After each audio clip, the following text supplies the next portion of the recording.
Hi, Dr. Dolly. My name is Michael, and I'm a senior beginning my last semester of undergrad. I got my first acceptance to an allopathic med school in November.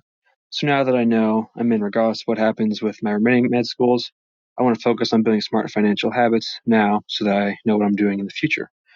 So my question is, what advice do you have? I'm planning on making a monthly budget and putting some cash into a savings account each month, and as well as an investment account for the future. I recently read your book and have started tuning into your podcast. So I want to thank you for all the information advice. It has really helped me focus on bettering myself and my future.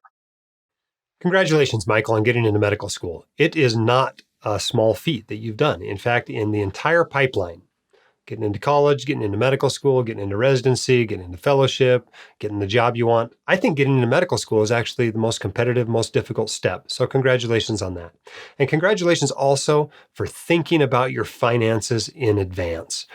Far too many of us, when we went into medical school, gave no thought whatsoever to finances. And that has led a lot of doctors to have some serious financial difficulties down the road. So congratulations on that. One of the more important things to do during medical school is to educate yourself about your finances. You want to know how the financial world works, about how the business of medicine works, about how personal finance and investing works. And the earlier you learn those lessons and become financially literate, the better off you're going to be. To that end, we started giving away the White Coat Investors Guide for Students this year to all the first-year medical and dental students in the United States. And we've got a whole bunch of class champions that are going to be passing those out to you if you're a medical student in the first-year class or a dental student coming up. So we're going to get those distributed as fast as we can. We obviously have to make sure people really are who they say they are and get those books shipped out. But we're pretty excited about that to try to boost not only your financial literacy, Michael, but all of your peers as well. Other things you should concentrate on during medical school. You're talking about saving money and you're talking about investing money. Now, maybe that's the case for some medical students. I guess about 27% of medical students graduate without any student loan debt at all. But for most medical students, it's really not about saving or investing during medical school. It's about minimizing how much you borrow. So rather than putting money in savings or trying to invest money, I would encourage you not to borrow money. Borrow as little as you can during medical school. Consider everything you don't borrow to be an investment that's literally compounding at 6 or 7% because that's what medical school interest rates tend to be. So concentrate on that. And the way you do that is generally on just reducing how much you're spending. Think about all the stuff you buy during medical school. By the time you've paid for it, it might cost you 3 times as much as what you think the sticker price is. So try to concentrate on living frugally. It's good to live on a budget, even though it can be challenging to live on a budget as a medical student. But mostly, the goal is not to rack up a whole bunch of extra debt as you go along. The other big question, the big financial question that occurs during medical school is actually your choice of specialty.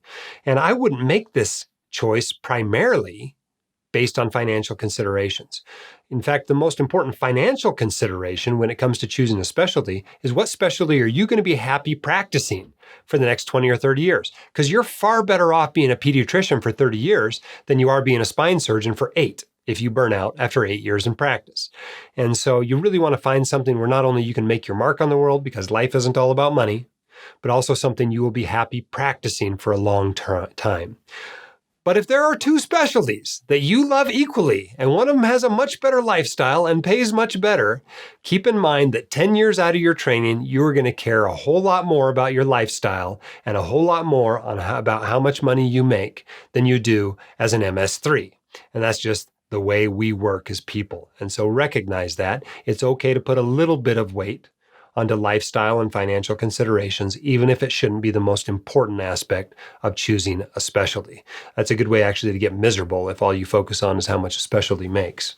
But those are the main smart financial habits you should have as a medical student. As you get into your 4th year, there's a lot of things you can do to reduce the cost of medical school or residency applications and interviews. So look into that sort of information. It's all in the book if you want to take a look at it.